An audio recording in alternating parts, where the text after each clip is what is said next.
Carl and I were discussing earlier about, so, Mark, what are you going to do?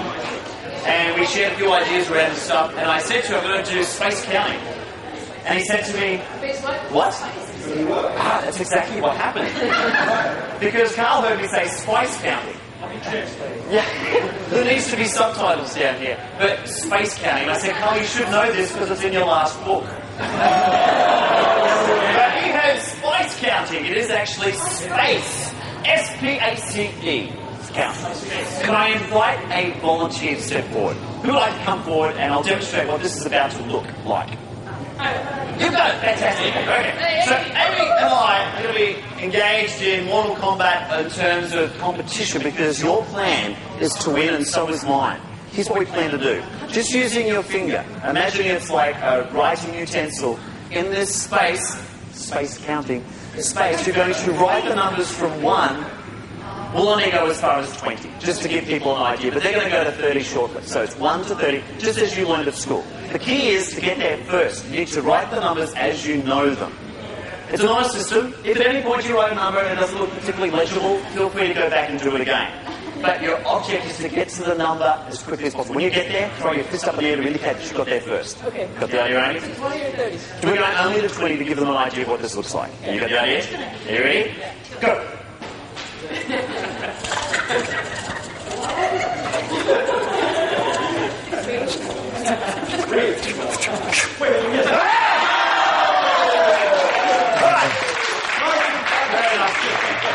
The pressure was on. I saw you at 18. I thought, oh! I've got lots more to share, but I want you to get the basic skill of spice counting first. So turn your button. You're going to go to 30 though. When you get to 30, turn around and I'll tell you what happens next. Go. When you're ready.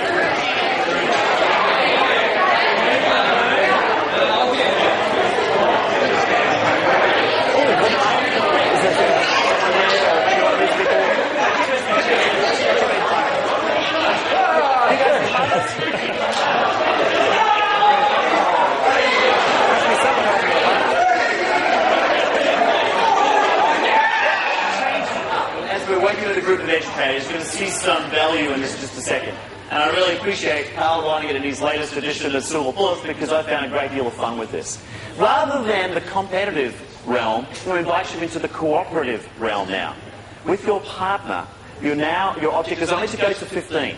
Only halfway this time. So Amy, I'm going to invite you just to step forward again. Now we're going to work together. Your objective, Amy, is to trace the identical path of my finger. So as I move from 1 to 15, you trace the identical path of my finger. Without touching, she's trying to create an exact replica of it. So let's go to 6 just to get a sense of it. You ready? Here we go. There's no pace, of course.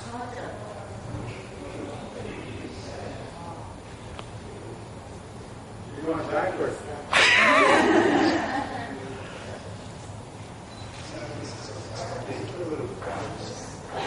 All right, you got the idea. Good job. Give Amy a hand. Nice job. All right. This time, you're going to get to share it. Go to 15 and then flip-flop it. So each of you have the chance to trace. Each one of you has a chance to draw. Go.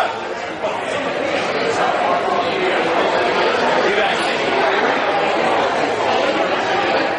I'm just going to make 2 comments at the end of this. I'm going to throw you. So I'll feel I'm standing next to me. I can just give you the mic. Yeah. I'll look you up, but all I'm going to do is listen.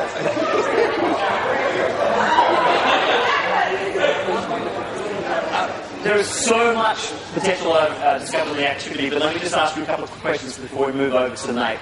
What did you discover this time? We invited the cooperative nature of that activity as compared to the competitive nature. What did you discover as you were either tracing or drawing? So Jim and I do our numbers completely different. Okay, what was an example of a number that was different? 4, 8, 3, 2, 7. So pretty much any number.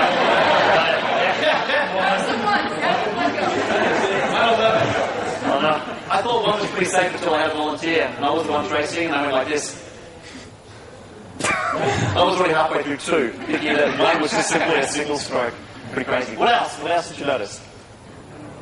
I was drawing the numbers, and I couldn't remember if I was drawing them the right way or not. Like I thought I was doing my thoughts backwards continuously. Yeah.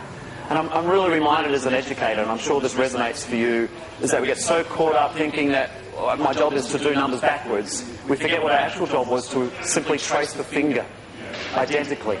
If we actually just let go of that other stuff, it's like, no, I'm actually here to focus on my group. I'm actually here to focus on that particular need. It doesn't matter actually what they're drawing. In fact, I've actually, experimented where people have been told randomly to introduce letters of the alphabet into the numbers. And you can see the consternation of the people going, that's not right, I don't know that as a number. And so much fun. So yeah, check it out. It's in Carl's book. It's a good deal of fun. And I think I was speaking with Chip before. He's saying, oh, it'd just be great if you could just do your opposite hand. Yeah, there are lots and lots of variations.